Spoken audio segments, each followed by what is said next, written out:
Hello, all. Right, I'm playing catch up here. So this one was Lee Westcott asked me to do this one a little while ago. I think it's before Christmas. What happens if you get a tug by the police? And it's a fair question, and it has happened to me once, but not while I've been doing the exchange. It happened to me when I was back in the day when I was doing the markets and I was running a 7.5 ton, and I was on my way up to Manchester to pick up a lorry load of jumpers, which was going to bring back and sell. And I basically got a pull by the traffic officer. It was about 5 to 7 in the morning. Pulled me, they do the thing, they come in front of you, they flash the lights, they go, right, come back to the yard. He said, do you know why I pulled you? I said, no. He says, you've got a bulb out.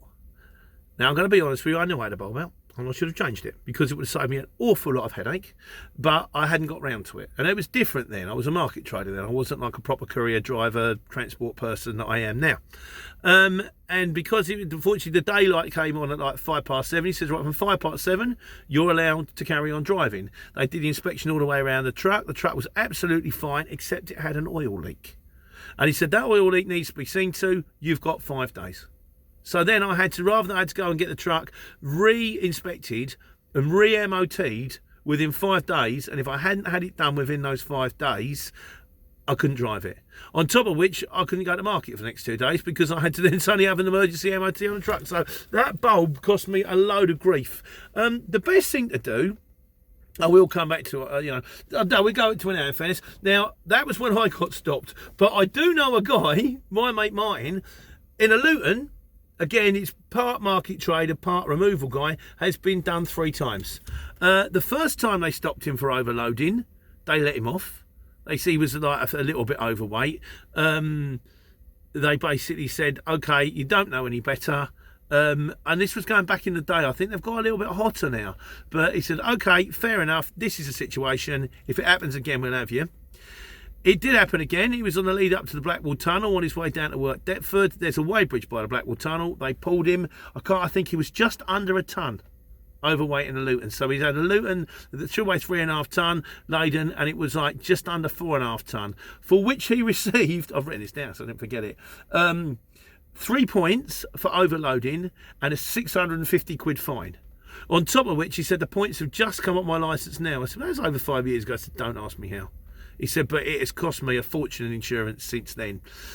The third time he got done, Martin, was on the insurer. He was doing a removal.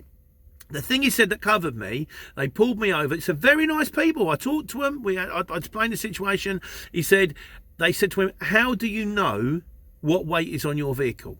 And because he's removals, he's not like us. I mean, we would say it's on the paperwork. He said, I've got an app.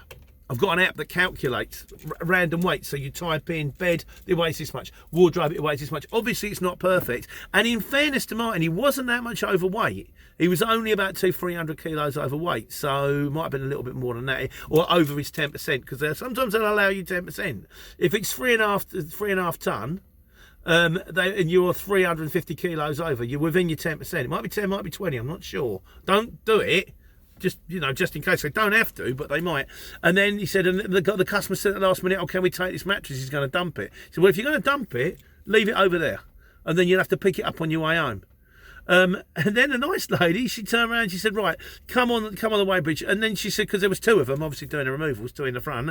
She said, oh, by the way, your mate, does he need the toilet? Yeah, he needs the toilet. So his mate, because his mate weighs, he said when we went over when they took the mattress off, they took his mate off, they went on the bridge, he said, oh, it was like 40 kilos over. She said, that's fine. That's okay, so, but the best, I mean, the way that they'll clock you, on the trucks, they'll clock you what they call a traffic light system, which is when you get your operators, you're grey. Well, the first time you get stopped, if everything is fantastic, your card is in order, your dashboard is in order, everything is strapped down, you go green. Green is good. We like green. If it's not quite right, everything's kind of okay, but really that box should have been strapped in the back, and that really, that pallet truck shouldn't be on a chock. It should be strapped down. You get an orange. Orange isn't the end of the world, but they will stop you more often than an orange they will on a green. If it turns out you've been driving for 17 hours and you haven't had a break and you haven't slept in 3 days, then you're on red. If you're on red, every time they see you or another one of your trucks, they'll stop it.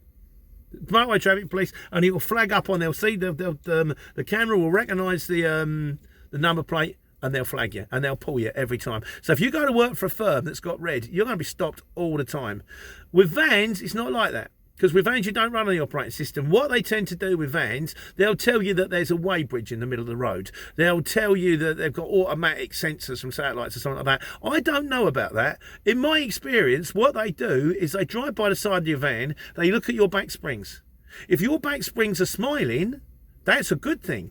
If your back springs are frowning, that's a bad thing. So basically, if you're driving a clean van that looks tidy and all the lights are working and the springs are right and you're going down a inside lane at 56 miles an hour, you're much less likely to be pulled than if you're going down the outside lane at 75 and the back of your van is dragging along the floor because it's so heavy.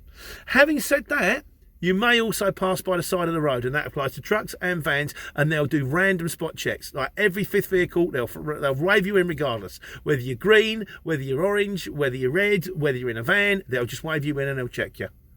So the best thing to do is to run kosher. And that way you sleep at night and you don't have any problems, and it's easy enough to run kosher. The other thing that you can do, and I'm not recommending you do this, there is a place in Wembley, and I'm sure they're all over the country, a place I know in Wembley is called Paddington Springs. Because when I was a market trader, what I would do is you would take the Mercedes in with its 1 lever, 2 lever springs, and they would take off the 2 lever springs and they would put 5 lever springs on it. Which means that when you put 3 ton on the back of your van, your back springs were still smiling. So I don't know what that was all about, the recorded thing that just came up there. So anyway, that's but no, like I say, if you run kosher, you're best off. If you get a tug, be honest with them. I once, back in the day, again, stupidly, market trader, I pulled out of Finchley, the wife rang. I picked the phone up. This doesn't happen anymore. This is going back a long way. Just as a policeman on a motorbike come towards me. I thought, and there you go. 5 minutes later, he's flashing me in. He pulls me over and he says, "Do you know what you did wrong?" And I went, "Yes." And he said, "Thank God for that, because that means I don't have to scroll through the camera, the video on my bike now." And he said, "I'm not going to fine you." He says, "It's an £80 fine. Go and buy yourself a decent hands-free." I did. So there you go. But that's it. The best thing to do, like I say, run kosher, doesn't happen. If you do get stopped, they are human beings. Try to be honest. You know, they are human beings. Be honest. Put your hands up and hope that you get away, and then don't do it again. And in the meantime, hope you're all well. Take care, take money.